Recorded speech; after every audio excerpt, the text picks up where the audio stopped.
Right, I'm sat in front of my computer now with you, and what you're looking at here is the dashboard of the big Reasonable Force course. This is our online Reasonable Force course, and when you enroll on the course and you're sent your login details and you log in, this is the page you'll come through to, and you'll be met by a video of me yet again.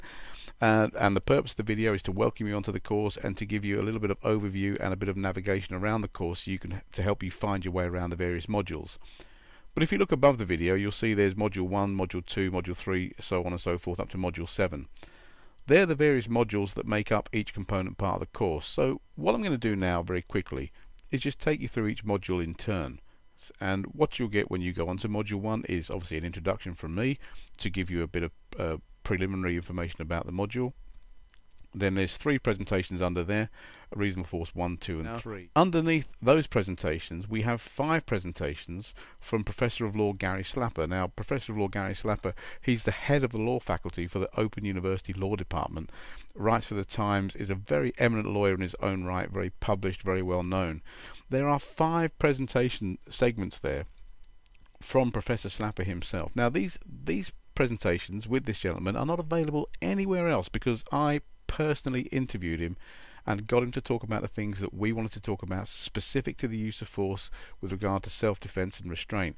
So you can't buy these anywhere else, you can't get these anywhere else. They are only available on this course or when you train with us, and there's about an hour's worth of interview and question and answer and phenomenal information from this very, very eminent and well respected gentleman.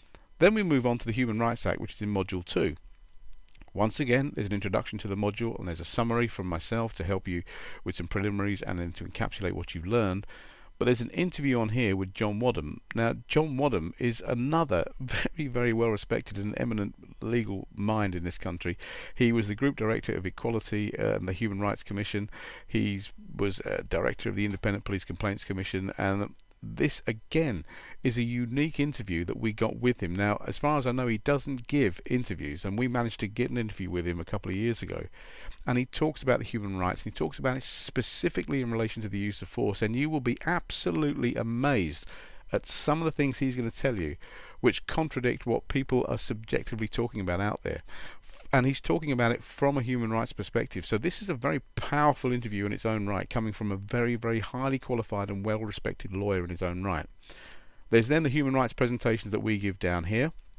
And again, they're presentations that we give which take what John Wadham's talking about and contextualize it even further based on current case law. 3, we go into the Health and Safety at Work Act. Now, I know for many of you, health and safety is something that sends your eyelids, it makes your eyelids heavy and sends you to sleep, but this is really important, and we've again contextualized this specifically around use of force training or use of force operations.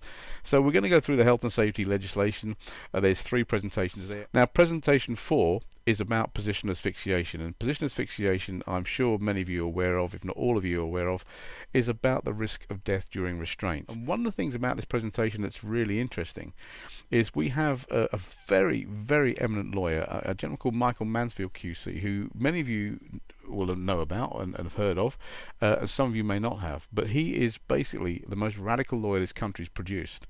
And if you haven't heard of Michael Mansfield, you've certainly heard of Jean-Charles Menendez, you've heard of Stephen Lawrence, you've heard of the Bloody Sunday inquest, you've heard of Sally Clark shaken baby syndrome. This was the lawyer who took on the cases and who took on the British government and basically won his case. His cases. He is absolutely incredible. Now, Module 5 goes into the science and psychology of conflict, and this looks at again the human factor, but it takes the human factor further. This is the dynamics of human engagement. This is how people react and respond under pressure and stress. And I really love this presentation. I'm absolutely committed to this. It's an area that's immensely overlooked in lots of training. Module 6 is actually about something called the decision-making module. I'm just clicking on there now. And the National Decision-Making Module is something now that the police are using to objectively review and assess and report and comment on use of force situations, and courts are also taking this on board too. So having an understanding of this model allows you to not only present yourself or justify yourself in the same way as the authorities are possibly going to challenge you, but it gives you a working objective model which can be used in a number of ways. It can be used for review, it can be used for clinical supervision, it can be used for post-incident debriefing, and it's absolutely a phenomenal piece of kit. I've got to tell you, it is good, and it's worth you knowing about. Now, Module 7 is a new module we've put in there, and it's the law in relation to use of force with children and young people, and it's quite a big module. As you can see, there are a lot of presentations in there, because it goes into the background of the risk to children and an overview of children's legislation. In other words, it tells you where it all started and where it all stemmed from. But it also looks at the risks that some of these vulnerable children pose to other people too. And like I've already said, there was £13 million in compensation payouts last year just in the education sector. So you extrapolate that nationally in other areas such as care and the NHS, and you'll start to get a picture of what this country's paying out. So what this does is it tells you, yes, there's a risk to children, but also within that group there are children that pose a risk to others, and that has to be managed too. And you're going back to the other modules on health and safety, etc. It goes on some more about children's legislation, and then in there as well, if you can see here, is the new 2013 guidance, the new guidance which came out this year that was issued by the government. And in there are certain things that they're saying you can and can't do, which you need to be aware of, because that's what the court will look at if you go to court on a use of force issue with children and young people. Now, so let me show you some of the comments we've received on this online course. I mean, here's one here. For many years, all those involved with violence reduction training have been repeatedly asked the question of why do we do something, or why have we chosen not to do something. On completion of this course, you will develop the necessary knowledge and confidence to question and evaluate your individual and organisational responsibilities in relation to reviewing policies, procedures and training to ensure that in the event of litigation, you and your representing organisation can legally justify what you have chosen to include or omit within your safe working strategies to positively preserve the lives of others. Failing to omit a strategy as a result of a knee-jerk reaction or misinterpretation of an act of the law may lead to an individual or corporate accountability. Ignorance is not a defence. For those working within the field of violence reduction, I strongly recommend that this course becomes an integral part of the instructor's developmental pathway. Furthermore, those who successfully complete the course should use their gained knowledge to educate the organisational leads who really understand the finer details of legislation around the legal use of force, health and safety, Human Rights Act, etc., and the consequences and accountability of them not adhering to this when making corporate decisions.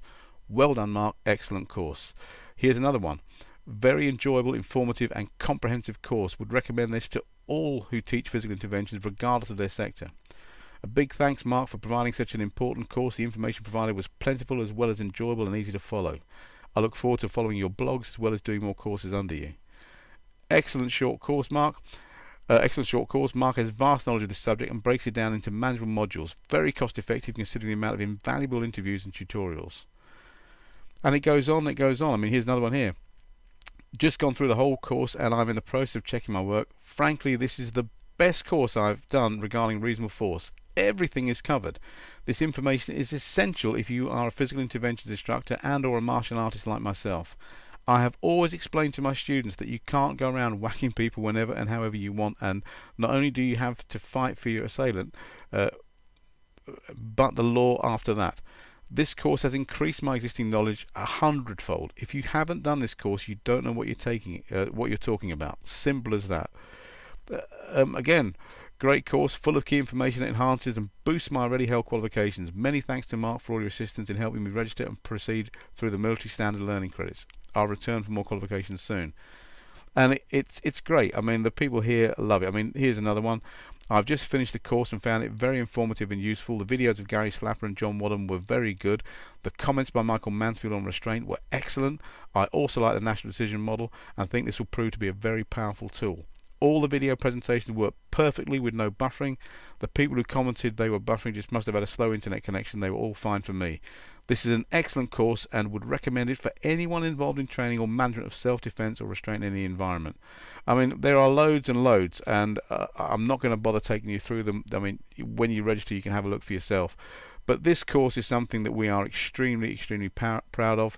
It's a great piece of kit. You won't get the information on this anywhere else, at least not in the way we brought this together. So there's a brief insight into what we have to offer. I hope you like it. In fact, I really hope you like it, because it's been 20 years of my work that I've invested and put into this. Blood, sweat, tears, time, efforts, the whole lot.